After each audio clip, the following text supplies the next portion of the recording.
క్షణం క్షణం మీ ముందుకు సమాచారం.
ముప్పై తేదీ నేను డిశ్చార్జ్ చెప్పిండేదండి. 30వ తేదీ మీకు నేను చెప్పినాను అండి, చేయించుకోండి అని. బయటకు వెళ్ళి స్కానింగ్ ఫస్ట్ క్వశ్చన్, మీరు 29వ తేదీ డిశ్చార్జ్ చేశారా, 30వ తేదీ డిశ్చార్జ్ చేశారా? 30వ తేదీ నేను డిశ్చార్జ్ చెప్పిండేది అంతా చేసి ఫాలో చేయలేదా?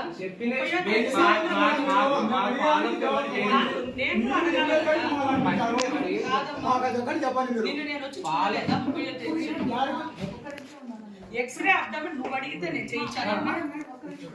మీరు నన్ను 29th డిశ్చార్జ్ అయ్యారు, 30th డిశ్చార్జ్ చేశారు. 30th మళ్ళీ చెప్పింది బొమ్మని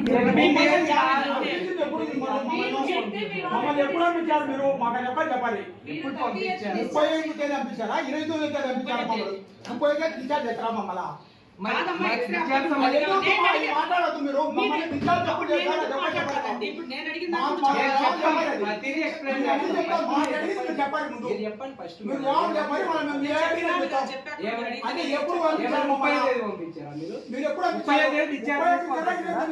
మరి డిశ్చార్జ్ సమ్మరీ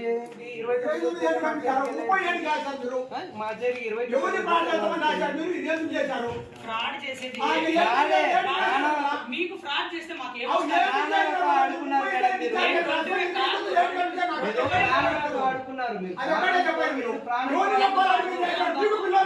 రోజు కూడా వచ్చి నీతో కూడా ఎక్స్రే తీర్చి దాని ఎక్స్ప్లెయిన్ చేసాము. మేము ఫస్ట్ వామిటింగ్స్ అయితే చెప్పింది కూడా నేను చెప్పాను. అమ్మాయి మలబద్ధకం అంటే మలబద్ధకమని ఆమె చెప్పలేదు, మలబద్ధకమని ఆమె చెప్పలేదు. నేను ఉన్నాను అసలు చెప్పలేదు, బాబుని తీసుకురాలేదు, నైటీలో వచ్చింది, అందుకు ఇంటికి పంపించాను. వాళ్ళు అడ్మిషన్ నేను చెప్పలేదా మీకు? ఎవరు చెప్పారు? అడ్మిషన్ నాకు చెప్పారా? మీరు అడ్మిషన్ రాశాను. అడ్మిషన్ పేపర్ వరకు పెడతా ఉన్నారు మేడం, మీరు పేపర్ వరకు పెడతా ఉన్నారు. మాటల్లో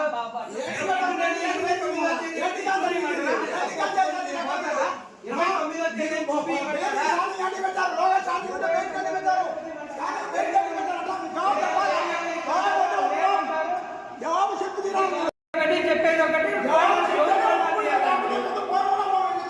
ఎవరి ప్రాణాలు తీయాలని మీరు ఉండాలి. ఇప్పుడు నువ్వు వచ్చి మేము అడిగే వాళ్ళకి ఆన్సర్ చెప్పండి మేడం. మీరు వచ్చి ఆన్సర్ చెప్పండి. ఎవరి ప్రాణాలు ఇక్కడికి వచ్చేది సన్న తరగతి మధ్య తరగతి ప్రాణాలు వస్తాయి.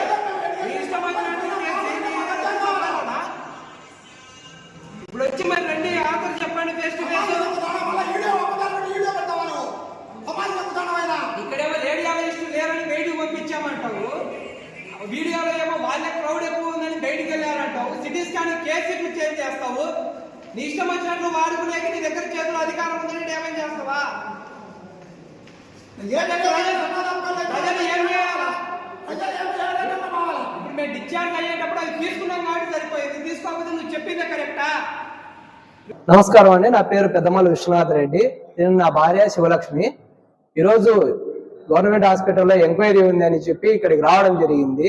ఇక్కడికి వచ్చిన తర్వాత ఎంక్వైరీ ఆఫీసర్లు మమ్మల్ని అడిగినట్టు మొత్తం సబ్మిట్ చేసాము ప్రూఫ్స్ అన్ని.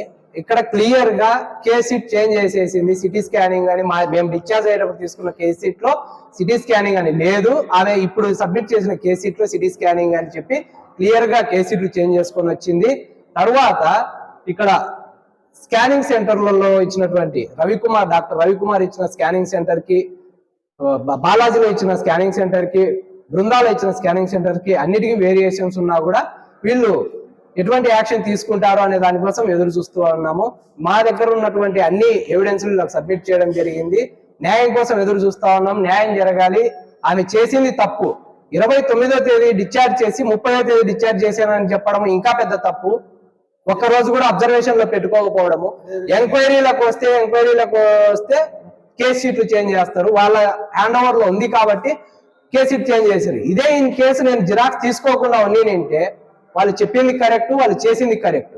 అంటే గవర్నమెంట్ హాస్పిటల్లో జరుగుతున్నటువంటి నిర్లక్ష్యము, గవర్నమెంట్ హాస్పిటల్లో చేస్తున్న తప్పు మీద తప్పు, ఎవరి ప్రాణాలు తీయాలని, ప్రజల ప్రాణాలు తీయాలని వీళ్ళు చేస్తున్నారు. క్లియర్ కట్ గా తెలుస్తా ఉంది.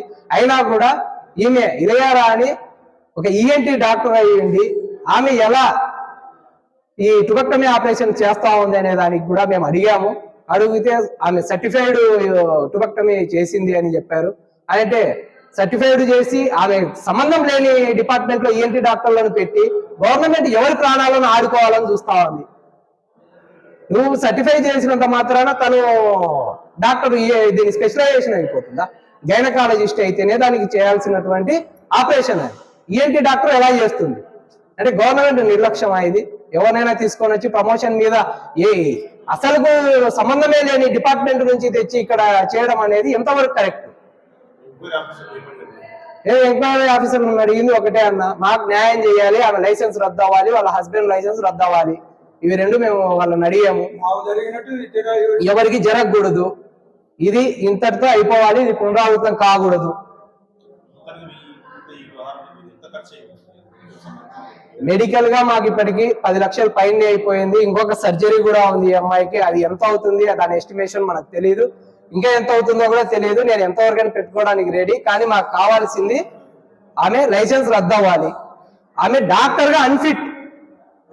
ఫస్ట్ థింగ్ ఆమె డాక్టర్ గా అన్ఫిట్.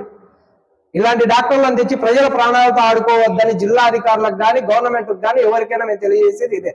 ఇలాంటి డాక్టర్లను తెచ్చి ప్రజల ప్రాణాలతో ఆడుకోవద్దు.